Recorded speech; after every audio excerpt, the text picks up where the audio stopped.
Good evening, everybody. It is Wednesday night. It's Humpday Happy Hour with the dentist in the know. It's your live backstage pass to all trends, politics, and everything dental. I am not Jeff Horowitz, but I'm Chad Duplantis. Jeff Horowitz is dealing with some crises of his own at his practice.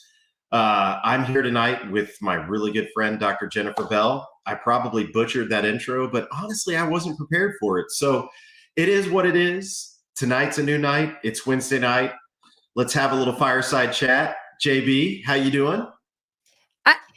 If I can be like very transparent, I'd probably appreciate you didn't. Oh, what? You can't hear me? I can hear you. Oh, if I can be super transparent, I would really appreciate that you didn't refer to me as your best friend in public. Okay. Well, my best friend Jeff Horowitz is not with me tonight, but this other person of our show is with us tonight. I swear you, since I can't actually make a heart because I have no bend in my thumbs. I swear you. You know, we've had a couple of interesting weeks. I mean, we've got to spend time with our families together over the past few weeks. Right. We were in Mexico, we were in Aruba. How is life settling back into practice? I'll give you a quick update. Oh, my skin is peeling off. Oh, from sun? Right. The beautiful suntan that I once had is now shedding off into carpet. My dog has the diarrhea, which has now turned into like, I don't know, the smell that's coming out of the backside of the dog is something I've never really experienced before. So we got that going for us. It's now somewhere stuck between winter and summer. It was 70 on Sunday. Now it's snowy and rainy on Wednesday. So we're stuck in this like very odd space.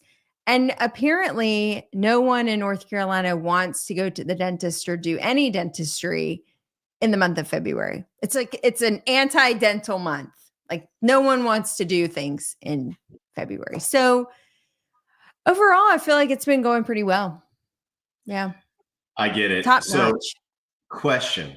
Do they not want to do dentistry, or has flu A taken over North Carolina? All the things. Like maybe I suck at treatment planning and talking to patients about treatment. So we can't totally rule that piece out. I think the fact there's only 28 days in the month gives people a bit of panic that, you know, they would just rather wait till March because it seems like it works better in a calendar. Everyone is sick. Everyone, including my team. So it's just, you know, any day you just wake up and look at your phone and waiting for what new fresh hell the day has to offer for you. And then you improv, you figure it out. So I can relate. It seems like everybody is canceling. Hold on just a second. Yes. No, thank you. Sorry. Wait, are we live or no? We're live. So let me get back to where I was headed. I apologize. So flu A has taken over our entire area. And on Monday, our daughter calls home and my wife's like, she's sick. I'm going to get her. She's 2 hours away. She's like, if she's going to be sick at school, she's going to be sick at home. So she comes home with flu A. And that's who just walked in like, hey, do you want anything for dinner? No, I'm good. Thanks. But I will tell you that I found like the most amazing thing. All right. Okay. So everybody's got flu A. Yeah. My daughter's got flu A. I'm exposed to flu A, right? So what do you get? What do you get when you got the flu? I get McDonald's, actually. Right. But if you're going to take something, what are you going to take? Tamiflu? Yeah, you're going to take Tamiflu, right? Yeah. So anyhow, today my wife gets online and she's like, how do we get Tamiflu? Because, you know, I mean, I could probably prescribe it, but that's not the right thing to do. And we shouldn't be doing that, right? Sure. So anyhow, we go online to this deal, $15, little virtual consult. Took about 5 minutes, upload a picture of your passport and negative COVID test, and boom, you've got a prescription for Tamiflu at the local pharmacy. I'm like, where has medicine gone? Wait, why did you have to upload your passport? To prove that it's you. Chad, Passport or driver's I'm license. genuinely concerned now that you are now moving all over the world. Hey, it's cool. Someone's using your fake passport. If they want to, we filled out all the HIPAA forms. You do all that too, So, I mean, if they want to do things illegally, that's fine. But it was that through Amazon Medicine or no, what's it called? It was hold on. I mean, you can get weight loss medication. You can get erectile dysfunction medication. Sure. You can get whatever you want as long as you go through their process. I'm going to be honest with you. I was pretty impressed. I wouldn't do this in dentistry, but I mean, what's the harm in a prescription for Tamiflu, right? Yeah, probably in most European countries, it's over the counter, honestly.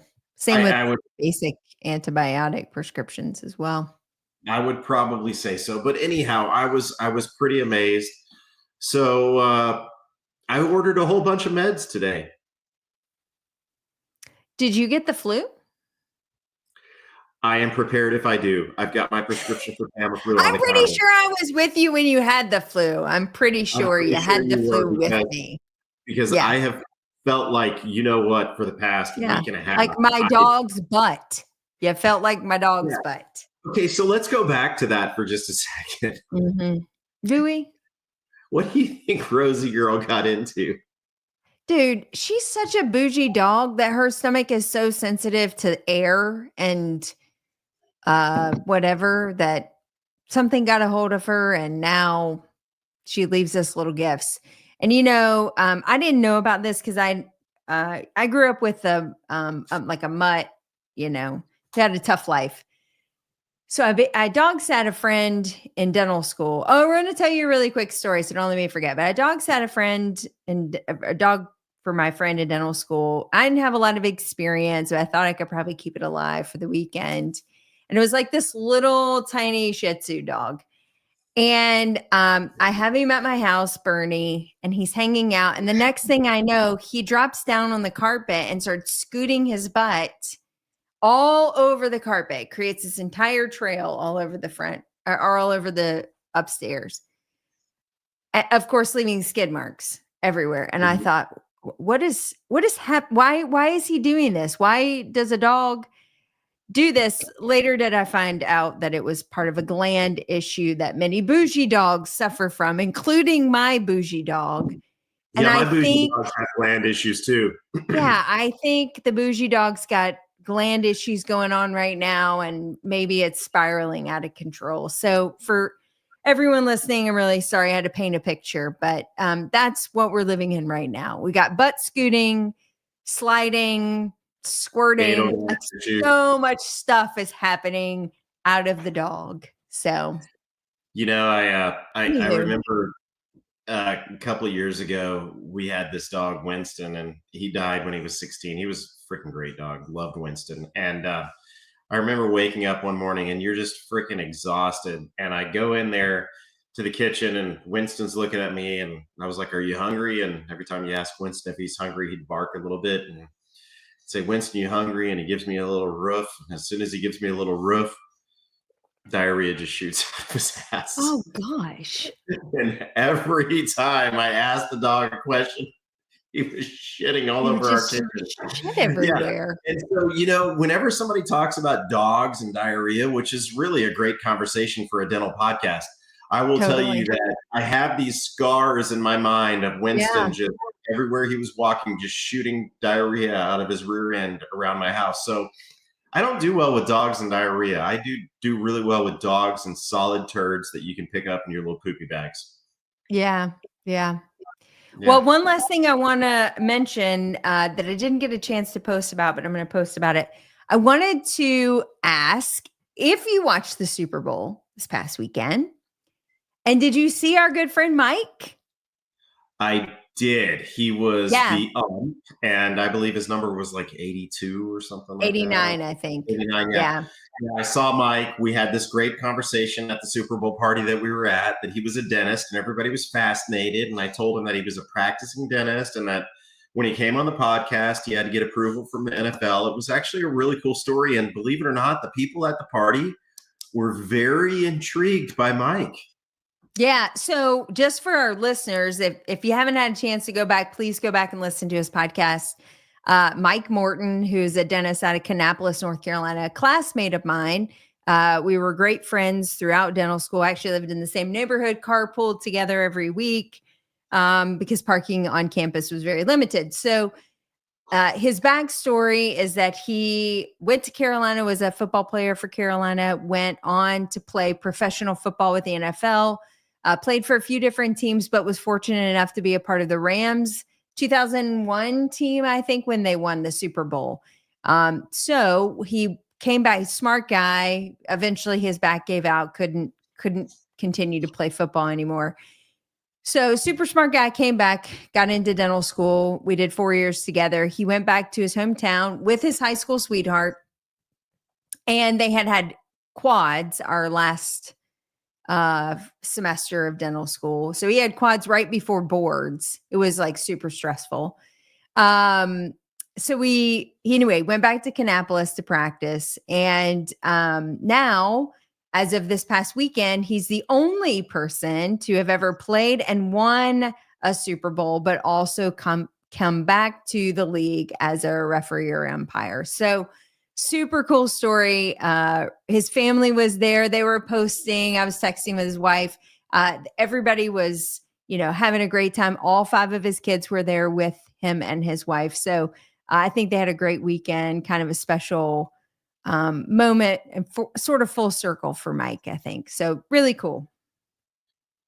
That's pretty cool. And I also noticed during the Super Bowl, I don't know if anybody else noticed this, but did anybody notice some of the I'm not going to call them mouth guards, but some of the mouthpieces that the players had? The Invisalign aligners that everyone was chewing on? Yeah, it looked like Vivera retainers or something. Yeah, I was trying to figure that out. I mean, Invisalign sponsors the NFL. Everyone was chewing on Invisalign aligners.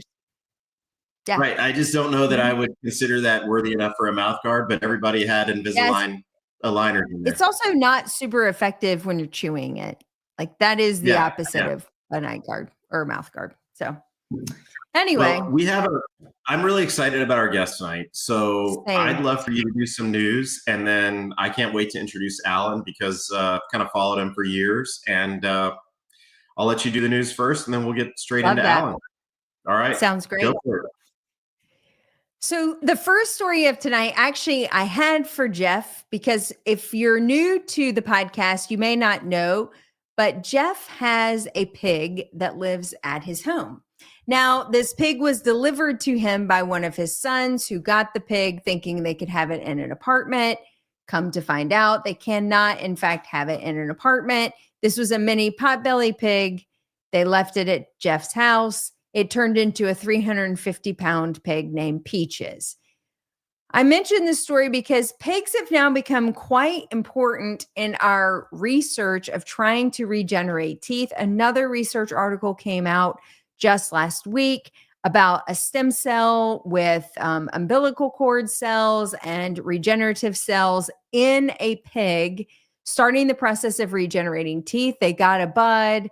It started to grow over a 4 to 5 month period as we continue to find potential alternatives to titanium and regeneration of teeth.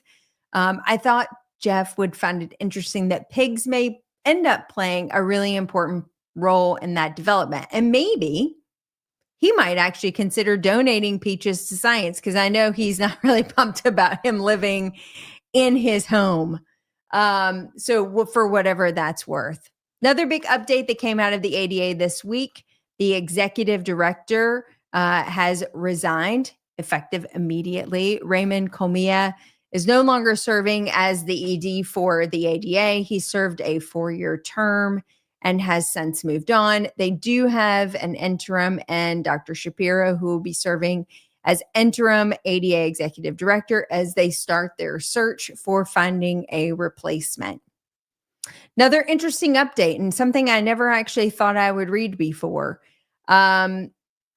There is now kind of a movement for unionization of medical and dental professionals. And oddly enough, Buffalo dental residents are some of the newest residents that voted to unionize and join the the Union of American Physicians and Dentists.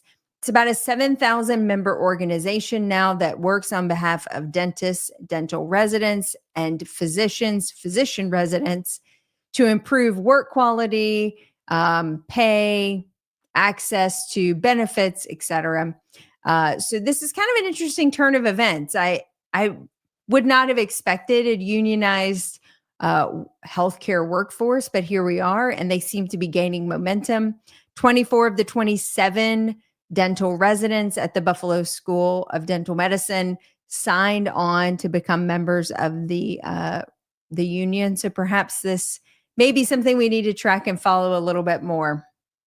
The last news story of the night is for my sweet bud, Chad. There was a dentist that was just nabbed this week. In fact, he made the headline just a few days ago for holding 100 canisters of laughing gas. He was pulled over in a chase. I would not necessarily call it high speed, as he was doing 44 and a 30. But he was pulled over for a chase, eluding the officers, admitted to huffing nitrous all day long and having access to over 100 canisters at his office and home. We wish him well. Hopefully this will be the wake-up call for him to be able to get help, and maybe set him on a pathway forward that he can continue to enjoy his profession and be the dad and husband that he probably is intended to be. And with that, that's the news. You know, I was very interested in that story because I had, and maybe it's just me, I had to read it several times to fully grasp what was going on with the whole nitrous issue. I'm not sure that the way that it was written made sense entirely. But as I also read it, the gentleman that was pulled over with the nitrous was also an instructor at the dental school. Did you read it that way too? No. Oh, he was at the dental school as an instructor as well, right? Is that what you're saying? Yes, so yeah, I mean, definitely, I hope he gets the help that he needs. That was a very strange story, but you interpreted it just the way that I did. That when he was pulled over, he said he was huffing nitrous all day long. So yeah, but he seemed very like I don't know. Sometimes when you're really and maybe our guests can allude to this, but when you really hit that bottom and you really just need a wake up call and it's a bit of a cry for help, like all you can be at that point is honest and maybe plot a pathway forward that can be more productive and helpful to yourself and to those in your community. So, you know, I interpreted the story as another one of our colleagues that probably is suffering from the compression of a lot of different things within our profession and both personal and professional life. And this was his breaking point. So I'm sure I'll be in the news one day as well. I make no judgment at all, frankly. I hope not. I hope we can get you the help that you need before you make the news. But I appreciate that. Anyhow, can I introduce our guest? I would love that. All right. So I'm going to bring him up and I'm going to introduce Dr. Alan Mead. And as I read through his bio, I'm like, man, there are so many things that we need to talk about. All right. And I'll explain that in just a second.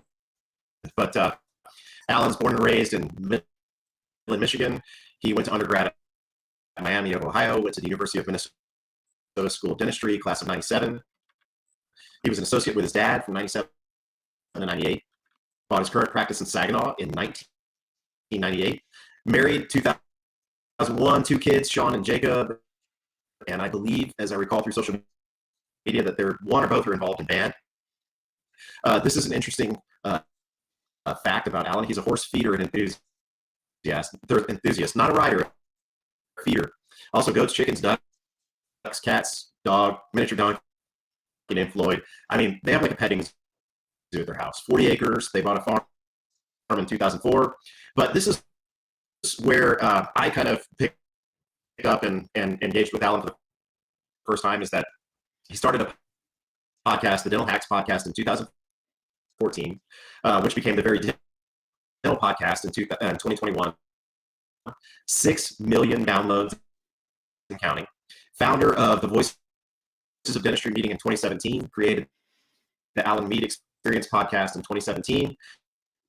He is a dental microscope enthusiast, a mountain biking fanatic, and most importantly, congratulations. He's been sober for more than 23 years. Alan, it's an honor to actually meet you virtually. But the first question I have to ask you is this. Wait, when I time out.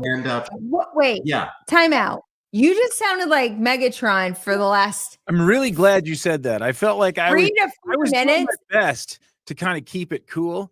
I felt kind of like a little Max Headroom, a little Megatron. I'll give you both of those. Yes. Okay. Yeah. And then I want to give him respect, and I want to give him a full, thorough reading of what he sent us. No, okay, your sound was awful. No, because you sound really great now, but you sounded like a bad. It was like you were downloading a movie while you were reading the bio at the same time. I suspect he was. Yeah, we won't discuss the kind or name. I understood the bio since it is my bio. I was picking up what you were laying down. And yes, you were asking here. Let's see. I'm right there. That's where I am right there. That's what Michiganians do. So yeah, it's literally central open. Do you know Jack Nash? Yeah, Jack practices in Saginaw. Yeah, he and I mean, he practices in the same town I do. Jack's a very good friend of mine, and whenever I hear Saginaw, all I remember is him putting his damn hand up. Yeah, he's right. Every single time. Yeah, he's a bass player. You know that, right? Oh yeah, and he's in a big band there, and yeah, Jack's a funny dude, your man. Dog? There's not my. Yes, I'm sorry. No, I knew it was it's Chad. My dog. Yes, I keep trying to mute him out, but he insists on being right next to me, so I apologize. So on the podcast. Yeah, as soon as my wife walks in the door, he'll be gone. But right now, must see a dog outside. I think dogs like to be on the podcast too. Dogs. I do think there's something about it. Yep. So, Alan, tell us a little bit about what made you get into dentistry. Let's start there. Let's go way back. My dad's a dentist. I essentially grew up in a dental office. One of those things where, I bring my kids to the office on, like, if I have to go do something I'll bring my kids to the office. And he did. He brought my sister and I to the office when I was a kid. We used to we do the air water syringe wars. Like, we'd sneak around so we did that. Anyone who grew up with a father or mother or relative as a dentist, probably, and you'd go and steal toothbrushes and get into the treasure chest and all that crap. It was so, I grew up in the dental office. He was one of the first. He was a general dentist doing ortho long before it was cool. He had me like wired up full brackets when I was like 7, because I was this guy. I was like, I was really flared out. I still to this day, I have all 32 teeth. I have room distal to my whizzies for more. I'm like a caveman or something. So he had to pull me together anyhow. So I was in braces early.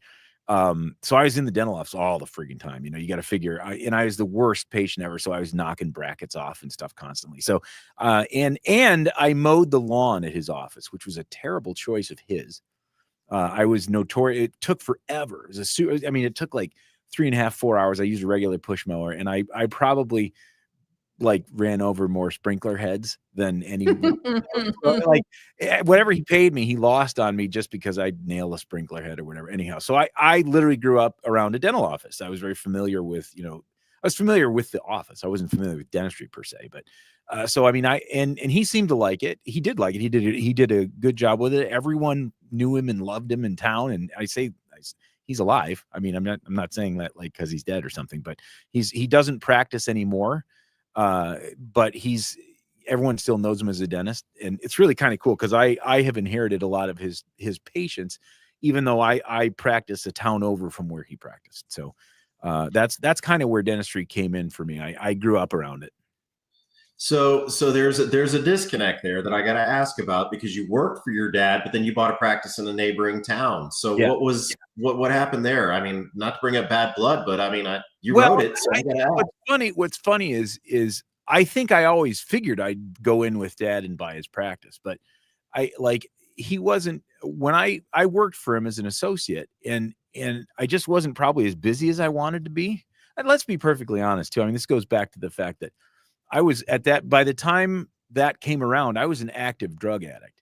And I didn't really want to work with anyone, because then, like I could kind of do the stuff that I wanted to do, buy the things I wanted to buy, and kind of hide the deal. So I found a practice down the road. It came up, long story short, I think it was a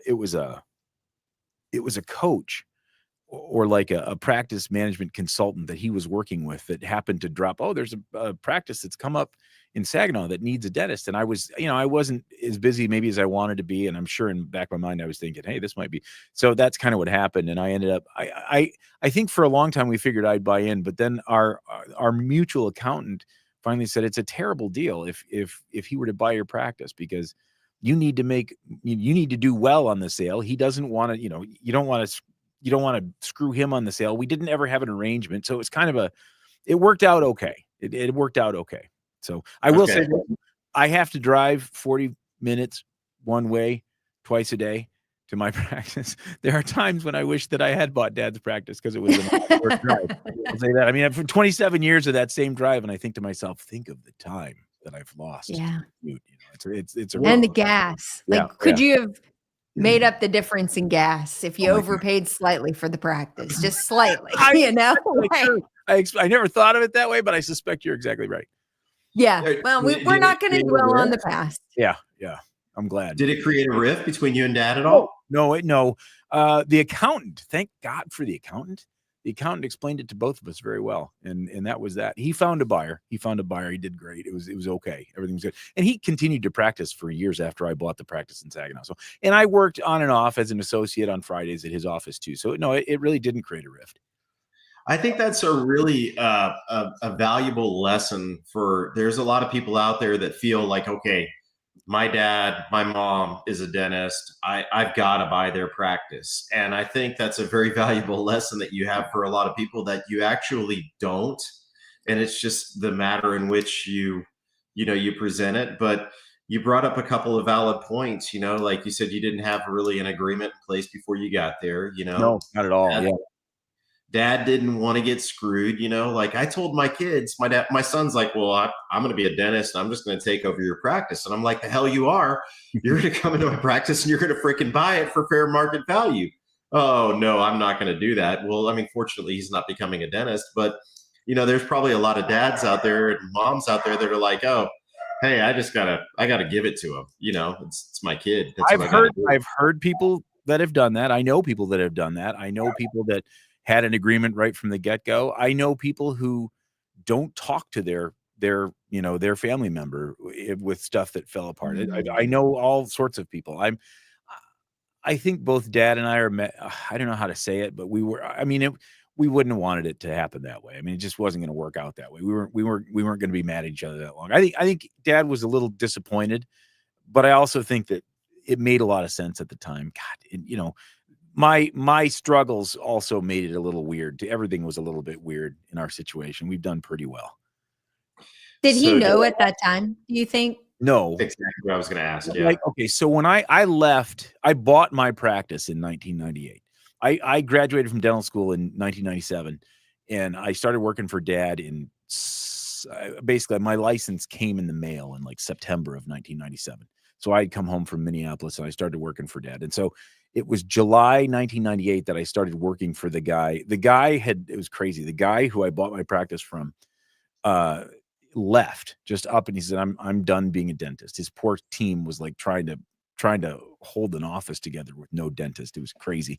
And so they kind of found me, and I came in and worked as an associate starting in July of 1998. And then I bought the place in September of 1998 because, as the dentist leaves, the value goes down. It was a nightmare. There's so many things there were so many things in this 1998 time period that were were so formative in my career. For one, I really took off with addiction at that point. I bought a practice. I bought a practice pretty much under the influence. I got married in 2001, but I started dating this person under the influence in 1998. And the crazy thing is this, like, I didn't know anything about owning a practice. Like, there were no podcasts, there were no business. Like, all these young Yeah. kids know so much about den. I didn't know anything. My dad was there to help. I had a good accountant to support me, but I didn't know anything. I also didn't know that I was well over my head, but I also paid next to nothing for my practice. I paid $89,500 for my practice. So yeah, I know. Like, what do you think about that? Think about that. Now, mind you, this was an $89,000 practice. This, I think I paid for what it was worth on some level. That's not quite. I didn't. The patients. I still see a lot of those patients today. They're wonderful folks. But this was a patchwork practice that was small, and I didn't turn it into a giant 20 office, monster. It's still a small practice, and it served me very well. I mean, I moved the building after I moved the building in 2013, so it's a nicer physical plant now. But the reality is, I like a lot of stuff that happened in 1998 kind of started my history as it is today. And it was it was interesting. But that happening, I bought it, was still working for dad, was working just part-time for dad, and worked in this practice as much as I could. And that's kind of when my addiction really took off, because I didn't have anyone look over my shoulder. I was able to do things that I probably maybe wanted to do when I started, so I could have a little. And so it was crazy. It was like having a crazy person at the helm. So that's essentially what happened. 1998 was quite a year for me. So 4 years into it is when you got clean. Yeah. I mean, it just got worse and worse. I was basically in active addiction for 4 years or so. And I was intervened on. Long story short, I mean, it just got worse and worse. I was an opiates guy, and one of the things that I hope now that it would be a lot harder to do what I was doing, but it was not difficult to. Basically, I bought drugs wholesale from dental suppliers and stuff. Because you could, I had a DEA and a license, and it was as easy as anything to buy. So I took advantage of that. That was, and I know, but when I was in treatment with a bunch of people that did the same thing. I hope like crazy now that you couldn't get away with what I was doing so easily. And I wasn't even trying to get away with it. I didn't know anything. I just was doing it. It was so 4 years worth of craziness that way. And then, but interestingly, like, the people around me knew it was going on. The team knew it was going on. And they, of course, when the guy's writing their paychecks, they're not exactly sure how to help or how to, what to do. And it was, I put everyone in a horrible spot, but eventually, a good friend of mine, oral surgeon, figured out what was going on. Long story short, he tried to sedate me. Actually, he tried to sedate me and take a lipoma off my neck. And there was not enough fentanyl in his office to sedate me. And he's like, this isn't right. There's something wrong here, right? You're like, when you have a tolerance like I did, that clued him in, and it didn't take long before he had it figured out. And so he was able to enlist the help of my brother-in-law, and they came to my family. And I think my family was able to put it together. I used a loan. I wasn't with people. I was hiding it, but I wasn't hiding it very well by the end. I mean, there's a lot of people that kind of had an idea what was going on. My family didn't want to believe it, of course. But I was intervened on. So in 2002, I should say, it wasn't 2001, 2002, January 2002, I was intervened on, and my family came in. I gave up. My intervention would have been the worst television ever. You see the intervention shows where the people are fighting and they run out and they climb out the window. Mine wasn't like that. Mine was like, I can't do anything. I've tried to stop and I can't. And they whisked me off to treatment. So I was in treatment for 4.5 months in Grand Rapids, and thus started. So interestingly, I got clean on the 9th. No, the 10th was my first day clean of January 2002, and I never relapsed. No one believes that, but I never went back. So that was my clean date, and that's when I stopped. So I was ready to stop for sure. I'd had enough of the madness. I think that's often the tipping point, right? And maybe even for the guy we talked about in the news, like, you kind of hit that point and you almost are waiting for that intervention, maybe, Not always, Like but I'm going to tell you subconsciously? this. I'm convinced it's because I used alone and I hadn't told anyone and I'd never admitted anything to anyone. It was always hiding. That once it was out, it was kind of a relief to me, right? Like, Yeah. I was kind of like, okay, the gig's up. You know, we gotta now I gotta figure out what's next, you know. So I in a Right. sense, you know, it's not like I'd been going to AA and falling apart and not making it. I'd never tried anything that was effective that way. I'd always been hiding it. So once everyone knew, I was kind of like, well, I guess it's time to do something about it. And I'm going to tell you, if this guy was caught in his car with nitrous oxide and spilled his guts, he might have been in the same position I was. He might have been like, okay. And on some level, I wonder if me having my friend try and sedate me was sort of a twisted cry for help, right? Like, I mean, I had to know that it wasn't gonna, I don't know. In any case, so there might have been something like that. I will say this: nitrous oxide. This is a crazy thing. Nitrous oxide is amazing for withdrawal from opiates. It makes the withdrawal go away. Because remember, opiate addicts, we like to think of us as just being high all the time. Mostly we're in withdrawal all the time. We can't keep the stuff around. So it's miserable. It's like walking around with the flu, like most of the time. And so what you try and do, if you didn't have what you really wanted, you try and find something that would at least make you feel a little bit better. And nitrous did. Nitrous really did. It was crazy. So on some level, it wasn't my first choice by any means, but I use nitrous plenty. And I'll tell you this, the scary thing about nitrous is you get a neuropathy, weird neurological stuff if you're heavy into nitrous. It's not a necessarily forever thing, but it's a little scary. Like, everything's got side effects, but nitrous got nasty side effects if you use it a lot. Now, okay, so let me ask this, because I had this conversation this week, and I'm not a fan of nitrous. I never have been. I don't know that I don't know if I ever recall using it, except for when I'm about to go under and they give you that big whiff of nitrous, you know. But as I recall, and I'm just going to ask this: what is the number one contraindication to nitrous in your practice? What type of patient are you not supposed to give nitrous to? I mean, okay, so for one thing, I haven't had nitrous in my office since I got clean. That's not. As much as nitrous there's great uses for nitrous. Don't get me wrong, but like, you know, I don't pour gas on the fire. I don't tempt myself. I don't do that stuff. So I could have it in my practice now. I'm convinced of it. It wouldn't be a problem, but I just haven't. But my understanding is pregnancy. I don't know that for a fact, but I understand it's pregnancy. Is that what you're looking for? No, but that's a good one, JB. But it is true. Yeah, it is true. Anything that comes to mind for you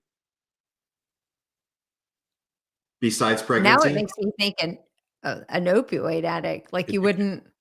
Well, what I'm thinking is, do you all recall, and I'd have to go dig back in the textbooks, but MS? Oh, interesting. Yeah. Isn't MS? Well, that kind of fits into I'm sure that it would kick neurological. See, interesting. I bet that's true. I bet that's true.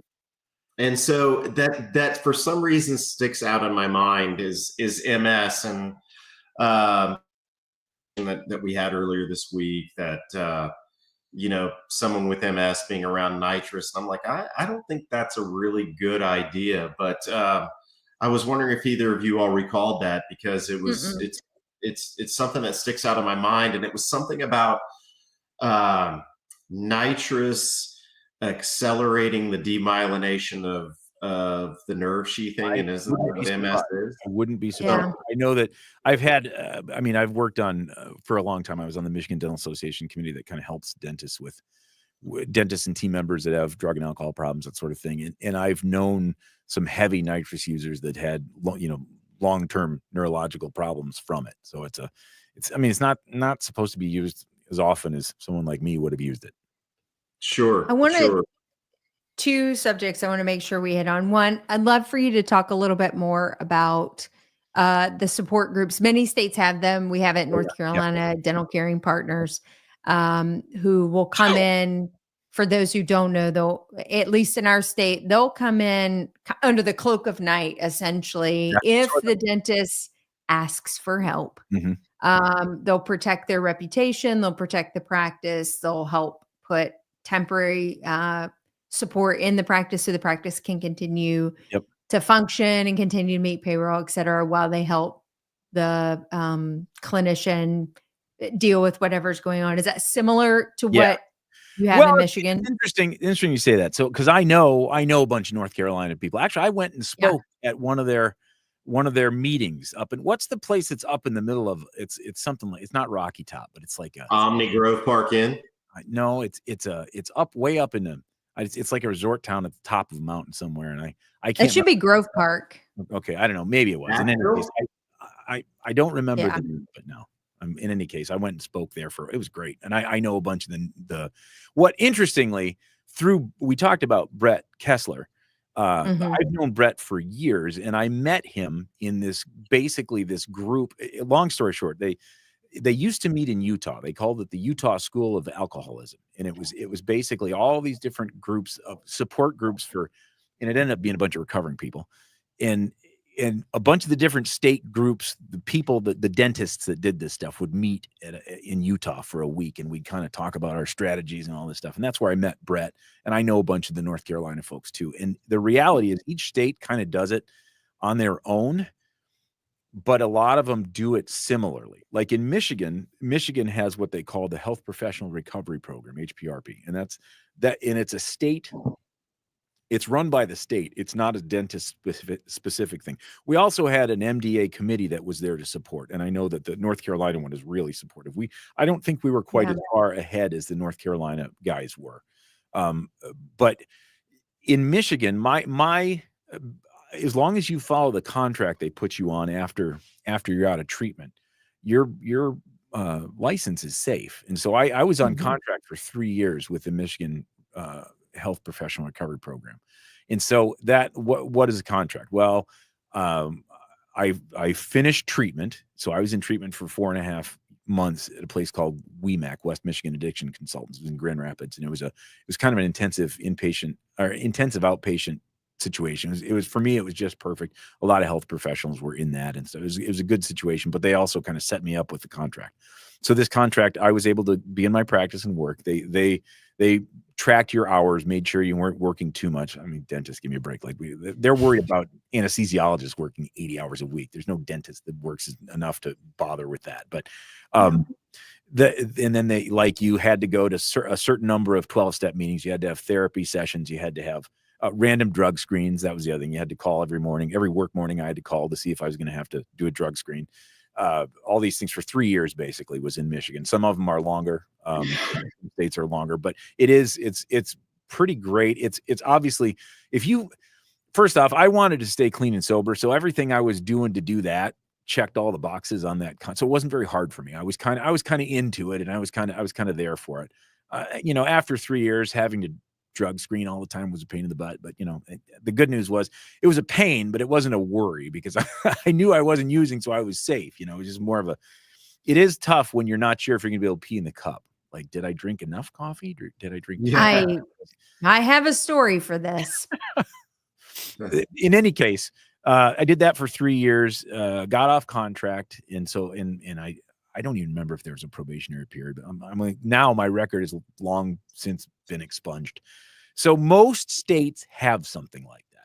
Your point about the dentist, as long as the dentist asks for help, is maybe not quite accurate depending on the situation. I know plenty of people that got dragged into treatment kicking and screaming, but the reality was people around them knew what was going on and they weren't going to let them practice like this. So the reality is I mean, I'm glad that it didn't take that for me, but if it did, I'm still glad that they would have taken me. A lot of people go to AA and they have to have their little card signed for the courts. And people are resentful about that. But, the story is what they say about recovery is if you stick around long enough, it'll get you. You'll decide you want to be a part of it. And so it's good. However you got there doesn't really matter. Right. So, yeah. I think you're right about that. And it's if they don't, they either voluntarily seek the program because they know they want to get better, or their license is now in jeopardy and they have two choices. They can either go through the judicial process of trying to maintain their ability to practice, or they can admit into that program. And that sort of creates a little bit of a protection umbrella. And then they can work through those steps that you talked about. How many dentists lawyer up instead of trying to get help? It blows. Yeah. It's actually the reason that I stopped being on the MDA committee. I was just sort of like, I'm kind of over this. We're here to help, and you guys just Yeah. and that it may be different now. That's been some years, but it's very frustrating to me in some ways that now, mind you, it's easier for me to say because I've been through it and I'm on the other end of it. But it was frustrating to me how many people, it was obvious that they needed help, but they didn't want help. One of those things. Yeah. Yeah. It's also it's also amazing to me. I went to dental school with probably several addicts, but two that I know of. One that was in and out of treatment, and always asking us to cover for him when he was missing class, and we ended up losing him after dental school. And the thing is that as much as I hate to say it, because I do miss him, it's not something that surprised me. Mm-hmm. And there's another one that we lost after dental school that nobody would have ever known in a million years that he was an addict. Mm-hmm. And I think it all started in residency and whatnot. And you look and it amazes me how some people can cover it up so well. And it sounds like you were one that covered it up pretty well, and until towards the end, not so much, but yeah. Yeah. And the other thing that through your story that amazes me is your wife must be a saint, man.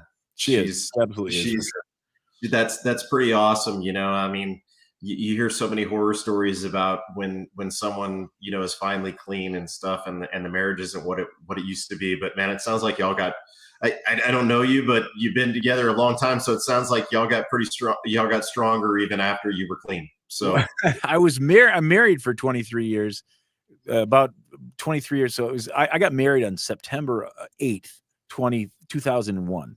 So 3 days before September 11th happened.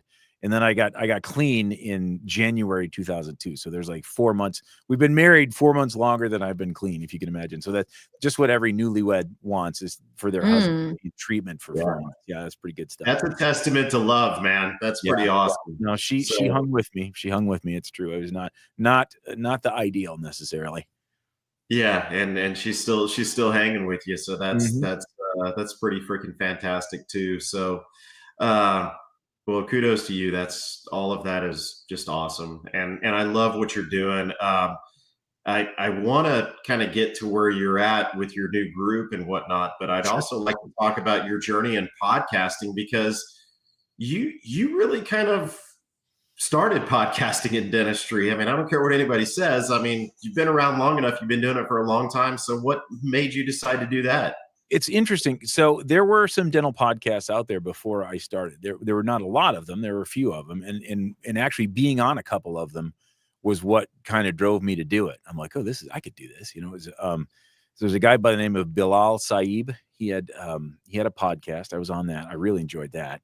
And I was on with a podcast called the Prism Podcast with two of my friends, Jason Luchtefeld and Grant. I forget Grant's last name off the top of my head. And if he's listening, I'm sorry, Grant, but they were fantastic. I really enjoyed that. Theirs was more of a scientific skepticism podcast. It was not so much a dental podcast, but I realized, well, I could do this. And I was a podcast listener long before that. I was listening to tons of podcasts. And I started listening to podcasts in like 2006. The first two podcasts I ever listened to was one called Mugglecast, which was a bunch of like teenage kids doing a Harry Potter podcast, and it was excellent. It was really good. And then there's one called The Skeptic's Guide to the Universe, which is still going on now. So in both of these podcasts were like roundtable podcasts where they'd always have multiple different hosts that would come in and stuff. I kind of love that. I love the multiple people thing. So when I had been pushing Jason Lipscomb to start a podcast, long story short, I did some speaking on social media before social media was even a thing. Grant Ritchie. Yes, it was Grant Ritchie. Hello. Yeah. Who sent me that? Thanks. Sorry, Grant. I'm sorry about that. There you go. I spelled it wrong. Granny Ritchie. Sorry, Grant. Yeah, he's the best. So Jason helped me with some speaking stuff. I was speaking on social media. Jason was way more into the stuff than I ever was. And he gave me some material for a talk I was doing at the Michigan Dental Association. I was really appreciative. And we just hit it off immediately. And so from there on out, I mean, I started bugging him about it for a while, and we we took a course at Cosmonet together when we got to know each other and everything like that. So we finally decided to do it in 2014, and we kicked it off. And we had really good chemistry. He's fantastic on the mic. He's so quick and so funny. And so we just enjoyed it. We had a good time with it, and we didn't really know what we were doing, because that's how you start podcasts. You don't know what you're doing, and you just kind of learn, And honestly, what it becomes, I mean, I've been doing it for 11 years now. So what it becomes is just different from where you started. You don't even really know where you're going to go. So, but yeah, we started doing that, and it sort of became an animal on its own. And there a lot of other podcasts have come on since then. Obviously, it's much more common. And frankly, we never really took to video, which is something where I feel like video is so big now. But I can remember we would do these roundtable podcasts, and it was before any of the software like this or anything else, Squadcast or Riverside or anything, where you can just easily record everyone's things. I had the craziest setup you ever would believe. I had 5 separate computers in a rack, each running a separate Skype like account. And so everyone would call into the Skype, and then I would take all these and mix them in a big mixer, and then do an output to each computer so they could hear everyone. It was crazy. Like I learned this from another podcaster who was talking about it. It was amazing that it worked, to be honest. I think to myself, I couldn't do that right now if I had to, but at the time that's what I wanted to do. And so I was really driven to do it, and it worked out really well. It's kind of cool. So, because the roundtables were sort of, for the longest time, that was our thing. We did the brain trust, and that was really, people love that. And it is great. It's hard though. It's hard to get all those people to be able to come on at the same time and all that stuff. It was really, so I've sort of gotten away from that. And then, so Jason and I split up in 2021. He kept the Facebook group, which was a monster. The Dental Hacks Nation was an absolute monster Facebook group. It's now the Dental Disrupt Nation. And I took the podcast. And so I changed the podcast to the Very Dental Podcast Network. And I've done some similar stuff, some different stuff, but it's kind of evolved from the beginning. It's been really cool to watch you guys grow and part, and you each do your own things, but you guys have really, been pioneers in the dental podcast arena, and we really, really appreciate what you guys have done. I remember about 2018, 2017, you guys were walking the floor at Chicago Midwinter, and I'm like, oh, those are those podcast guys. Is that right? Those are those podcast guys. Yeah. I got to go. I remember them. I'm pretty sure at the GP Summit for Align. Yeah, I never did it. I know Jason went. I never went to an Align. I never, but I know Jason was all in on the Align stuff. So yeah. And I used to laugh my ass off at Dental Hacks, and now I don't get as much humor. Sorry, Jason, out of the Dental Disrupt Nation, but boy, where I get my humor these days is Dental Town Rejects. That's just something just to sit there as a fly on the wall and watch everything happen. I mean, it's fantastic to watch. Were you guys on Dental Town in the good old days? Oof. Oh yeah, it was actually pretty brutal then too. Oh yeah, it was the Wild West. I got clean and sober in 2002, and literally the next addiction was Dental Town. I got invited to Dental Town in 2002, and I was in like for 5 years straight. I was just mainlining Dental Town. I mean, almost everything I do in my practice has basically started with what I saw in Dental Town. So yeah, it's wild. The 10-minute crown prep. I mean, there were so many things that got viral on Dental Town, and then somehow became truth. And let me tell you something. If you were to ever post something, you've got brass cojones. Oh yeah, if you post anything, God help you. Yeah, exactly. You will be destroyed. And so now there's so many groups out there, and each serves its own purpose. But I tell you, now it's the Dental Town Rejects that I get the best laughs out of, because there's nothing that they hold back on there. And I mean, there's a bunch of bashing and a bunch of sides of the political spectrum that it's just quite amusing. It's like watching a train wreck. You just can't stop. Yeah. I have to tell you, social media, the Dental Hacks Nation early on was Jason and I wanted to be very libertarian. And so we kind of were hands off on moderation, and you almost can't do that now. I liked it that way in the beginning, but it just got to be nuts. I will say though, on those bigger groups, you just get so much interaction from any post. It's kind of amazing. I have a Very Dental Podcast Facebook group that's small, because I require people to kind of be podcast listeners. So it's 800 some people. It's not tiny, but it's small, much smaller. And at peak we had like 32,000 people in the Dental Hacks Nation. It's just a lot to manage. Yeah. We watch on Nachos all the time. He's constantly like muting 3,700 people at any given time because they just cannot go on there and behave. Yeah. And just I can't do that. I just can't do the dental Facebook groups much anymore. I kind of stick to my own for the most part. Honestly, social media is so toxic to me. And I mean, it's the poison that I'm feeding myself, by the way. It's toxic. That doesn't mean it doesn't mean I don't do it, but it's, like I'm on Instagram, I'm on Facebook. I stay away from most of the dental Facebook groups, and it's not because they're bad, but because they're bad for me. A lot of times it's just not great for me. So I'll stick to the ones that I'm kind of, that I'm in charge of. I got a little control, and mine are really lame. Mine have no controversy compared to what we used to have. So that's but the latest one was the one I was telling Chad about before we started recording. It's called Dentists That Don't. I just started it a couple months ago. I kind of dove back into my recovery and 12-step roots a couple months ago, just partly because social media is so damn toxic. And I'm like, I know a place I can go where I can feel better about stuff. And so I started going back to meetings, and I started this Facebook group and invited, recovering, it's for dental people, but it's recovering people that are interested in like a sober lifestyle, that are just like, okay, drinking's not serving them. It isn't that they identify as an alcoholic or an addict per se, or people that are just interested. To be honest, what I like is that if you think you might have a drinking problem or you might have a drug problem, you can come on here and just kind of listen. And it's pretty great. It's small. I don't even think we have 100 people yet, but there's a lot of good conversations there. And I mean, so if you're someone who is in recovery or interested in recovery or interested in, a sober lifestyle, want to hear what people are like, it's called Dentists That Don't. So you can just search for that on Facebook. But I mean, I've got the Very Dental Facebook group too. We've got the Very Clinical group. Very Clinical group is really quite good. That's one of the podcasts on the network that features Kevin Fryer and Zach Miners. They're all awesome. So we've got some groups of our own too. I think in so your dentists that don't is what it's called, correct?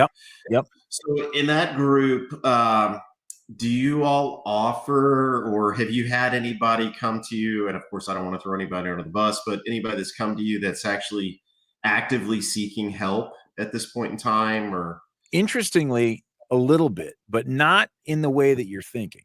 Like they're actively seeking input. Like they're actively seeking how, and a lot of them are kind of, we got a few people that are sort of new to sobriety, and they're sort of asking actually interesting questions that I would have never been even close to being able to ask when I was new. So this person wasn't in the same kind of trouble that I was in, but we talk about a lot of stuff, whether, what's your favorite non-alcoholic beer, and versus, how bad did it have to get, all this stuff. So it's a little, there's a lot of variation. I haven't had anyone who's been struggling badly enough and needs help. God only knows we have enough people in that group that I mean, it's a huge resource. There's a ton of people that have been around for a long time. And a lot of them are people people from when I met them in Salt Lake, or, in Utah, when we did there's people I've known that have been in this recovery circle for a long time there too. So there's a lot of people with a lot of recovery there. So it's interesting. You talk about non-alcoholic beer, and I'm going to bring up an interesting point here. I went to Germany for the first time ever in December, and it was a very quick trip. And we had 2 dinners there, and there were obviously a bunch of German hosts. One thing that I found interesting about Germany is I expected there to be all this great German beer and everybody trying to drink German beer. All of the German hosts were drinking non-alcoholic beer when we went to dinner at night, which was interesting to me. The other thing that was interesting to me, and I wonder if there's some kind of. Did you check their passport? Yeah. I don't know that they were German. The other thing that was interesting to me is that at every restaurant, there were several non-alcoholic options for beer, for wine, for cocktails. Like if you go out in Texas and you want a non-alcoholic beer, you can have O'Doul's, and if you're at a fancy restaurant, they may have St. Pauli Girl NA. That's it. Maybe a Heineken 0.0. But in Germany, there were like 5 or 6 options for non-alcoholic beer. And I found it pretty impressive that, the country that was known for beer, how many options there were for people to have non-alcoholic options. So I find it interesting that y'all talk about that kind of stuff, I mean, honestly, I think non-alcoholic beer is for non-alcoholics personally, but it's not anything but it is a safe alternative for someone who misses the taste of beer, and I have Sure. no hate for it, but I will say that, like, just what I've seen on social media and Instagram in particular, there are a lot of non-alcoholic options all over the place. Like, it's definitely mocktails are a whole thing, and in non-alcoholic beer, and so it is interesting to me. I like hop water, what? But Right? like, I mean, I know something about beer. Back in the day, that was what I drank. But I also understand, like, people, like, on some level, as me being like, I'm an addict. I don't tempt fate like that. But there are people who didn't have to they didn't have to ride the garbage truck all the way to the dump before they decided drinking wasn't serving them. So they have non-alcoholic beer because they like, it's like, so what's kind of cool is there's sort of room for everyone. I guess that's what I'm saying. There's sort of room for everyone in this space. Well, and That's I think awesome. our profession has gotten really difficult. And there is a tremendous amount of compression on even the most mentally healthy, non-addict individuals. There is a lot of compression. And, there's suicide rates are going up, et cetera. And I would imagine, I haven't heard a recent statistic, but I would imagine addiction rates are also increasing post-COVID. And so I think your group provides a really vital resource for individuals who either feel like they're on that tipping point or full over the tipping point or all the way at the dump at that point, using your analogy of finding a safe space to start to explore perhaps the idea or continue to get the support of a clean lifestyle because, we need that in the medical profession, in particular, more now than I think we ever really did. I agree. I totally agree. And I feel like it isn't, when I talk about this stuff, people have to realize that there are some people that can drink alcohol and not have a problem with it, like I did, or they can do things but there are some that can't. And sometimes you don't know until it's too late. And so I think we need people who are okay talking about this stuff a little bit, like, and what is funny that I was a podcaster. I kind of, like I said, I started early in podcasting. My voice was out there. I was a recovering addict long before I was a podcaster, but it didn't, like, I was able to talk about what I did on the podcast, but it wasn't what the podcast was about. What the podcast is about is basically what dentists talk about after CE courses at dinner. Like, it was basically, we're dentists talking about dentist stuff, it just so happened that I was able to kind of talk about that sometimes when it was appropriate. It was kind of cool. Like, it doesn't have to be the center of everything that I do, because I'm a dentist and, I have good days and bad days. And God only knows that's what we all kind of recognize, but I'm also a dentist that didn't have great coping skills when I was younger. And I've learned some things about it. So that's kind of where I'm coming from.